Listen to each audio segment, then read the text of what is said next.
Finally lockup इस reality show के नए रियलिटी शो का वहाँ पे पहला हफ्ता खत्म हो चुका है। जी हाँ, कंगना रनौत का वहाँ पे जो एक क्लास वो भी हो चुका है। इसके साथ वहाँ पे उसके बाद का एक दिन उसका रिव्यू मैं इस वीडियो में करूंगा। मैं हूं मंदार और आप देख रहे हैं एक्ट राइडर्स।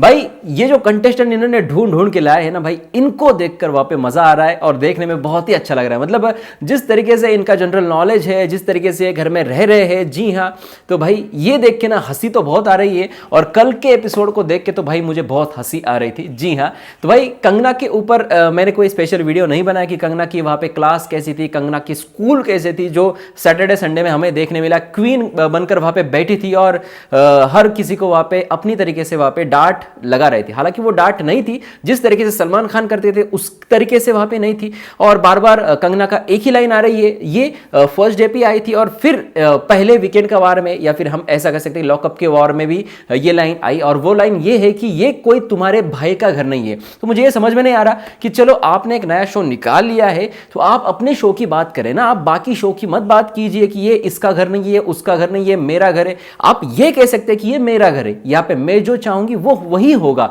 तो भाई यहाँ पे बार बार सलमान खान को पोक करना, तो ये मुझे कहीं ना कहीं थोड़ा सा गलत लगा। जी हाँ, बाकी कंगना रनौत मुझे अच्छी लगी, ठीक लगी। और जिस तरीके से उन्होंने इन लोगों को आईना दिखाने का काम किया है तो ये मुझे कहीं ना कहीं वहां पे ठीक लगा। चलो उस पर हम बात नहीं करेंगे, हम बात करेंगे भाई कल के एपिसोड में। तो कल के एपिसोड में मजा ही बहुत ज्यादा आया है। जी हाँ, क्योंकि घर के अंदर एक लव एंगल वहां पे बनाने की कोशिश हो रही थी शिवम के द्वारा, शिवम शर्मा के द्वारा। और सारा के पीछे वो ऐसे पड़े भाई कि कागज की चिट्ठियां निकाल कर उसका वहां पे लव कर रहे हैं, उसको बार बार वहां पे हम ऐसा कह सकते हैं कि तंग कर रहे हैं, या फिर उसके ऐसे पीछे पड़े जैसे कि एक 7वीं 8वीं या फिर जिस लड़के को प्यार समझ में आता है, अट्रैक्शन होता है, वो अट्रैक्शन वाला प्यार नहीं, वो अट्रैक्शन वाला लड़का जिस तरीके से पीछे पड़ता है उस तरीके से शिवम सारा के पीछे पड़ा है, ऐसा कहीं ना कहीं दिख रहा है। हालांकि नजर तो यही आ रहा है कि भाई ये कंटेंट के लिए है, क्योंकि इतने जल्दी किसी को किसी से प्यार नहीं हो सकता। जी हाँ, तो ये सारी चीजें वहां पे है।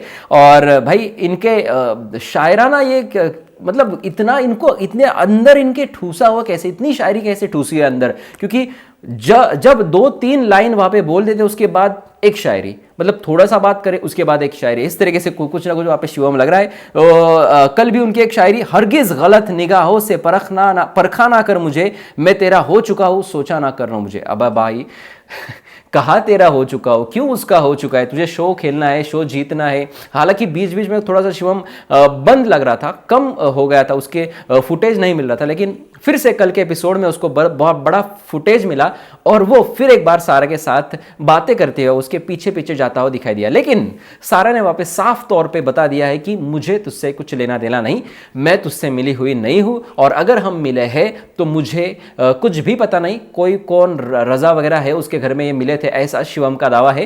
तो उसके बाद वो बोलती है कि मैं बहुत सारे लोगों से मिलती है, तो मिली होगी तुझसे भी, तो इससे कोई हम फ्रेंड नहीं बन जाते। उसका बोलना या फिर ये कहना सही है, लेकिन डोंट नो शिवम ऐसा क्यों कर रहा है, क्योंकि उसको एक चांस है, एक बड़ा शो मिला है और उसकी एक स्ट्रांग पर्सनैलिटी दिखाने का चांस है। लेकिन जैसे पहले दिन आया था तो भाई कंगना के पीछे इस तरीके से पड़ा था कि भाई तुम मतलब महारानी हो, तुम मतलब मेरा प्यार हो, ये हो वो हो, भाई क्या क्या शायरी वहाँ पे कंगना के लिए उसने बोली। और यहाँ पर अगर बात की जाए तो सारा के पीछे पागल हो चुका है, तो लड़की के पीछे ये तो खत्म होता दिख रहा है भाई।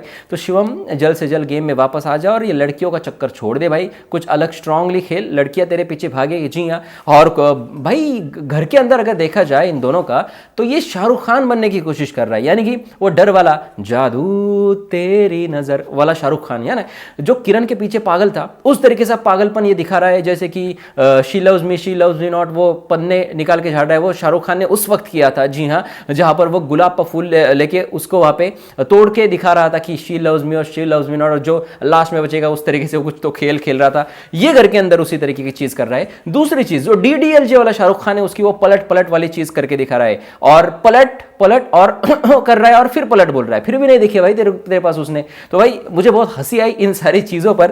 तो ये सारा शिवम और सारा की जो बातें हैं, जो कहानी है, जो आपके सामने रखने की मैंने कोशिश की। अब आपको शिवम का एक गेम अच्छा लग रहा है तो कमेंट सेक्शन में जरूर लिख देना। सारा मुझे बिल्कुल सही लग रही है कि सीधा मुंह पे बता दिया भाई कि तू मेरे पीछे पीछे ज्यादा मत आ, हम फ्रेंड है, ठीक है, इससे आगे ये मैंने सोचा नहीं है। जी हाँ, तो ये सारी बातें वहां पे कहीं ना कहीं अच्छी लग रही है। अब भाई हम कल के टास्क के बारे में बात करेंगे। कल इनको टास्क दिया था, 2 इंटेलिजेंट और 2 स्ट्रॉन्ग कंटेस्टेंट इनको चुनने थे, जिनको वहां पे लोहे का एक बड़ा सा वहां पे एक प्लेट था या फिर ट्रे था बड़ा सा, इसे पकड़ना था, एक बाजू में दो बाजू में 2 लोगों को, और ऑरेंज और रेड टीम आपको, सॉरी ऑरेंज और ब्लू टीम जो आपको पता ही है कि 2 टीम्स घर के अंदर बनाए गए हैं। जी हाँ, हर टीम को वहां पे 4 बंदे चुनने थे अपने अपने टीम से जो 2 इंटेलिजेंट हो। इंटेलिजेंट का मतलब ये होता है टीम आई थिंक ब्लू को मैं बताना चाहूंगा, और दोनों को भी, मतलब ऐसा नहीं कि एक को, ऑरेंज को भी बताना चाहूंगा कि ऑरेंज की तरफ से वहां पे पायल को भेजा गया था। तो इंटेलिजेंट यानी कि जनरल नॉलेज इनका अच्छा होना चाहिए, इस तरीके की टीम के मेंबर्स वहां पे चाहिए थे। आई डोंट नो कितने लोगों का यहाँ पे जनरल नॉलेज अच्छा है, मुनावर मुझे अच्छा लगा। और उसके बाद अगर बात की जाए तो यहाँ पे कुछ अंडे रखे थे नीचे, और अगर प्लेट पे एक वजन रखने वाले थे, दोनों ने ऐसे ऐसे बीच में पकड़ी थी, और वजन बहुत ज़्यादा होने के बाद इनका जाहिर सी बात है कि हाथ नीचे नीचे जाएगा और वो अंडे फूट जाएंगे, टूट जाएंगे। तो ये सारी चीज़ें वहाँ पे थी। जी हाँ, तो यहाँ पे ऑरेंज टीम की अगर बात की जाए तो भाई ऑरेंज टीम ने वहाँ पे दिमाग लगाने के लिए, वहाँ पे क्वेश्चन पूछे जाने वाले थे, तो वहाँ पे दिमाग लगाने के लिए पायल रोहतगी को भेजा था। पायल रोहतगी बड़बड़ बहुत करती है, लेकिन उसके भेजे में कुछ है ऐसा कुछ लग ही नहीं रहा, क्योंकि मैडम को वहां पे अपने जो राष्ट्रपति है, राष्ट्रपति का नाम नहीं पता। जी हाँ, रामनाथ कोविंद का नाम इनको नहीं पता था। और मुझे इतना ज्यादा हंसी आई उसके बाद वाले क्वेश्चन में, जब पायल रोहतगी ने कहा कि अभी अभी मुझे याद है, और स्लेट पे वहां पे ऊपर नाम लिख रही है राष्ट्रपति का, और नीचे अगले क्वेश्चन का आंसर लिख रहे। भाई कुछ समझ में ही नहीं आ रहा कि ये क्या कर रहे हैं। भाई वो जो नाम है वो सामने अब आपको दिखाई दिया है, उसके बाद आप जाके लिखती हो कि अभी याद आया, मतलब आपको पता है कि अब यहाँ पे इंडिया में या फिर अब यहाँ पे जनता में तुम्हारी हंसी होने वाली पायल रोहतगी, तो आपने बाद में लिखने के बाद वहां पे कोई चीज नहीं होती। जी हाँ, जैसे आप आलिया भट्ट पर हंसते हो कि इनको पीएम नहीं पता वगैरह वगैरह, ये सारी चीजें, तो आप भी उसी लाइन में खड़े हो। जी हाँ, यानी कि दूसरों पर हंसना बहुत आसान होता है, लेकिन खुद पर जब आती है तब समझ में आता है कि हाँ, सामने टीवी में आंसर दिखाई दिया और उसके बाद आप लिख रहे हो कि अभी याद आया मुझे कौन है राष्ट्रपति। वाह वाह वाह मैडम, तालियां बजाने चाहिए आपके माइंड को कि आपको राष्ट्रपति नहीं पता। उसके बाद दूसरा क्वेश्चन जो इन्हीं के इंडस्ट्री के रिलेटेड था। जी हाँ, हालांकि उस पर एक मूवी बनी है अभी फिलहाल, यानी कि भारत ने पहला वर्ल्ड कप कब जीता था। अब 1983 में जीता था, ये लड़कों को सबको पता रहता है। जी हाँ, सबको पता रहता है। तो यहां पर अगर बात की जाए वर्ल्ड कप की, तो भाई वहां पे एक टीम ने 1984 लिखा था। हद है ना भाई, इन लोगों की हद है। उसके बाद एक और क्वेश्चन था जिस पर मुझे बहुत ही ज्यादा हंसी आई, पायल रोहतगी पर, जहां पर वास्को द गामा के ऊपर क्वेश्चन पूछा गया कि वास्को द गामा जब भारत आया था तो पहले कौन से सिटी में आया था। मैडम ने जो लिखा था ना, वो सुन के मुझे ऐसा लग रहा है कि बहुत सारे लोग हंसे होंगे। जी हाँ, पायल रोहतगी ने वहां पे लिखा था दिल्ली।